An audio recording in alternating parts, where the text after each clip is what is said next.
అపోస్తల కార్యములు 18వ అధ్యాయము 24 నుంచి చదువుకుందాం. అలెగ్జాంద్రియ వాడైన అపోల్లో అను ఒక యూదుడు ఎఫెసునకు వచ్చెను. అతడు విద్వాంసుడును లేఖనముల యందు ప్రవీణుడునై ఉండెను. అతడు ప్రభు మార్గం విషయమై ఉపదేశము పొంది తన ఆత్మ యందు తీవ్రపడి యోహాను బాప్తిస్మం మాత్రమే తెలుసుకొనిన వాడైనను యేసును గూర్చిన సంగతులు వివరముగా చెప్పి బోధించుచు సమాజ మందిరములో ధైర్యముగా మాట్లాడనారంభించెను. ప్రిస్కిల్లా అకులయు విని అతని చేర్చుకొని దేవుని మార్గము మరి పూర్తిగా అతనికి విశదపరిచిరి. తరువాత అతడు అకయకు పోదలిచినప్పుడు అతనిని చేర్చుకొనవలనని సహోదరులు ప్రోత్సాహపరచుచు అక్కడి శిష్యులకు వ్రాసిరి. అతడు అక్కడికి వచ్చి కృపచేత విశ్వసించిన వారికి చాలా సహాయము చేసెను. అక్విల్లా ప్రిసిల్లా అని ఇద్దరు ఉంటారు. వీళ్ళిద్దరికి ఇంతకు ముందు అంత లోతుగా వాక్యం తెలియదు. కేవలము యోహాను మాత్రమే తెలుసు. ధర్మశాస్త్ర సంబంధమైన వాక్యము వారికి తెలుసు. కానీ ఎప్పుడైతే పౌలు వారికి ఎదురయ్యాడో వారికి దేవుని వాక్యాన్ని చక్కగా ఇంకా లోతుగా బోధించాడు. ఆ తర్వాత వీళ్ళు అపోలోస్ని కనుక్కుంటారు. అపోలోస్కి ఇంకా చక్కటి మార్గము వీరు నేర్పిస్తారు. చూద్దాం ఇక్కడ ఏంటి చక్కటి మార్గం అంటే 26వ వచనం చదువుదాం. ప్రిస్కిల్లా అకులయు విని అతని చేర్చుకొని దేవుని మార్గము మరి పూర్తిగా అతనికి విశదపరిచిరి. దేవుని మార్గాలు ఒకటే. There is only one way that you go to heaven. అయితే ఇక్కడ చూస్తే దేవుని మార్గము మరి పూర్తిగా అతనికి విషపరిచారంట. అందరూ కూడా మరి పూర్తిగా అనండి. పూర్తి అంటేనే పూర్తి అయిపోయింది. మరి పూర్తిగా అంటే మనము దేవునిలోకి ఎదిగే కొలది, విశ్వాసములో పెరిగే కొలది, ఆయన వాక్యములో కూడా మనం ఇంకా ఎదుగుతూ ఉంటాం. సత్యము కొంచెం ఆటంకపరిచిన తుదకు సత్యము అధిగమిస్తుంది. ఈవెన్ పరలోక రాజ్యానికి వెళ్ళడానికి కూడా మూల కారణం ఏంటో తెలుసా? మొదట ఏమంటాడు తెలుసా? కొండ మీద ప్రసంగంలో మొదటి అర్హత ఏంటి? ఆత్మ విషయమై దీనులైన వారు ధన్యులు, దేవుని రాజ్యము. You see that? So the humility is the key. ఎవరైనా నాకు సమస్తము తెలుసు అనుకుంటే వాడికి ఇంకేం తెలియదంట. If anybody thinks that I knows everything, he knows nothing. ఎవరికైనా నాకు సమస్తము తెలుసు అనుకుంటే వాడికి ఏమీ తెలియదు అని బైబిల్ చెప్తుంది. అందుకనే మనం ఎప్పుడు కూడా మహిమ నుంచి అధిక మహిమకి వెళ్తాం అనమాట. మొదట వాళ్ళు తెలుసుకున్నారు పౌలు ద్వారా. ఇప్పుడు వాళ్ళు అపోలోకి మరి పూర్తిగా బోధించి ఏమంటున్నారు అంటే 27వ వచనం చదవమ్మా. తరువాత అతడు అకయకు పోదలిచినప్పుడు అతనిని చేర్చుకొనవలనని సహోదరులు ప్రోత్సాహపరచుచు అక్కడి శిష్యులకు రాసిరి. అతడక్కడికి వచ్చి కృపచేత విశ్వసించిన వారికి చాలా సహాయము చేసెను. అగండి, దేని చేత విశ్వాసం అంట?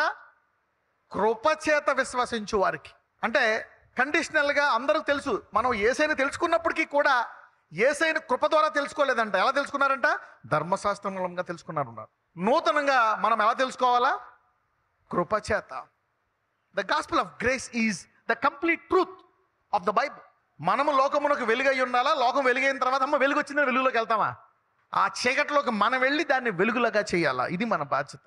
We have the power to change the darkness in to light, not get affected by the darkness. కాబట్టి ఈ కృపావాక్యము తెలుసుకున్న వాళ్ళు పూర్తిగా వాక్యము తెలుసుకున్నారు.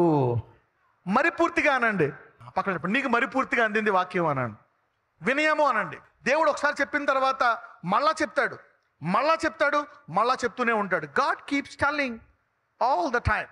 అందరూ చెప్పండి, యేసయ్య మా అనుదిన ఆహారము మాకు దయచేయి. అందుకే ప్రతిరోజు ఆయన గుమ్మముల యొద్ద కనిపెట్టుకునేవాడు ధన్యుడు. ప్రభువా ఈరోజు ఏం చెప్తావు నా జీవితంలో, దీనికి నేనేం చేయాలా అని చెప్పి ప్రతిరోజు నీవు ఆయన మీద ఆధారపడాలని కోరుకు. అందరూ చెప్పండి, అనుదిన ఆహారము అనండి. The gospel of grace is very powerful. నీవు అద్భుతాలు చేసేదానికంటే కృపావాక్యం ప్రకటిస్తే చాలా గొప్పది. The gospel of grace is very very powerful. So దేవుడు ఈరోజు ఏం చెప్తున్నాడంటే సువార్త మనస్సు అనండి.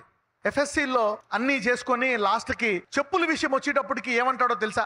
ఎఫ్ఎస్సి 6:15. Ephesians chapter 6:15. పాదములకు సమాధాన సువార్త వలనైనా సిద్ధ మనస్సు అను జోడు తొడుగుకొని నిలువబడుడి. ఇక్కడ ఏమంటున్నాడంటే పాదములకు సమాధాన సువార్త వలనైన సిద్ధ మనస్సును జోడు తొడుగుకొని నిలవబడి. అంటే ఎప్పుడు కూడా ఎవరికి సువార్త ప్రకటిద్దామా అనేటువంటి సిద్ధ మనసు కలిగి ఉండాలంట. Always have the mind set to preach the gospel. Let's see what is in English. Ephesians chapter 6:15 says, and your feet shod with the preparation of the gospel of peace. Be prepared always to preach the gospel. సరే, సువార్త 15వ అధ్యాయం 5 నుంచి. ద్రాక్షవల్లిని నేను, తీగలు మీరు. ఎవడు నా యందు నిలిచియుండునో, నేను ఎవరి యందు నిలిచియుందునో వాడు బహుగా ఫలించును. నాకు వేరుగా ఉండి మీరేమీయూ చేయలేరు.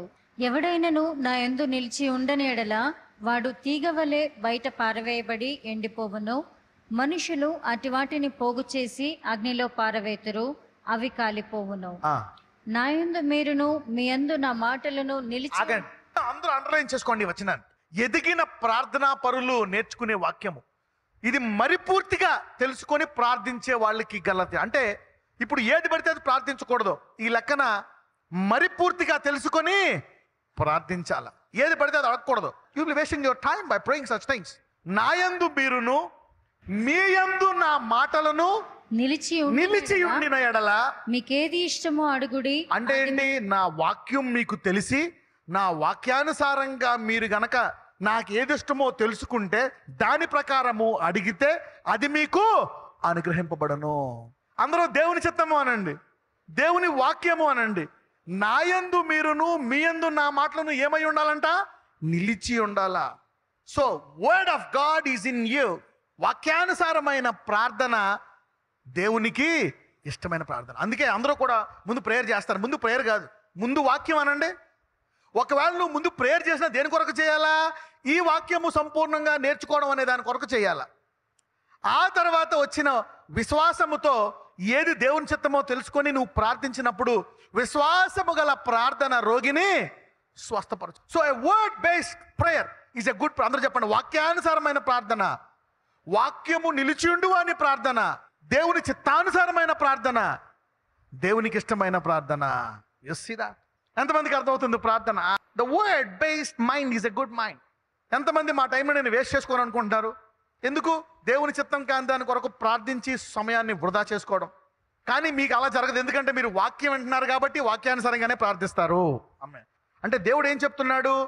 స్వార్థ అనే సిద్ధ మనస్సు కలిగి జీవించాలంట. అంటే ఎక్కడ అవకాశము దొరికితే అక్కడ నువ్వేం చేయాలా? స్వార్థను ప్రకటించాల.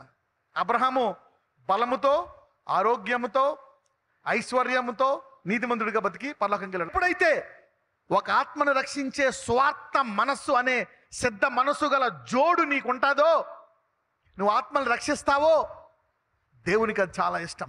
సపోజ్ నువ్వు ప్రార్థిస్తున్నావు, ప్రభువా నాకు అది కావాలా, ఇది కావాలా, ఇది కావాలా, అది కావాలని. ఇంకొక వ్యక్తి, ప్రభువా నా ఆత్మను రక్షించు. ఎవరు ప్రార్థన ఆలకిస్తాడు? ఫస్ట్ సిద్ధ మనస్సు అనే జోడు. ఇది దేవుని చిత్తమా కాదా? ఎవరికి చెప్తున్నాడు ఇది? For believers. The fit with a ready mind. అంటే ఎప్పుడు ఎక్కడ అవకాశం దొరుకుతుందా, ప్రభువా ఇక్కడ ఒక ద్వారం తెరువు నాయన, ఇంట్లో నీ వాక్యం ప్రకటించాలా అంటే దేవుడు నీలో పెట్టేది ఎంతకు వెలుగుగా ఉంటుందంట? లోకానికి వెలుగేటంత నీలో పెట్టాడు నువ్వు. God has deposited in everybody where you can be a light to the whole world. ప్రపంచానికి వెలుగయ్యేటంత సామర్థ్యము ప్రతి విశ్వాసులో దేవుడు పెట్టేశాడు. నజరేయుడైన యేసయ్య, ఇదిగో తండ్రి, ఈ రోజు నీ వాక్యాన్ని ప్రకటిస్తాము. మొదట దేవుని రాజ్యాన్ని వెతుకుతాము.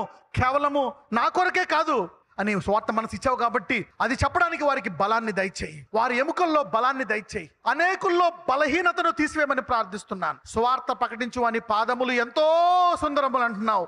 వారి పాదాలను ముట్టండి. మోకాళ్ళ నొప్పులను తీసివేయండి. నడుము నొప్పును, శరీరములో ప్రతి వ్యాధిని తీసివేయమని ప్రార్థిస్తున్నాను నాయన. నాజరేయుడైన యేసునామమున ప్రార్థిస్తున్నాము తండ్రి. ఆమేన్.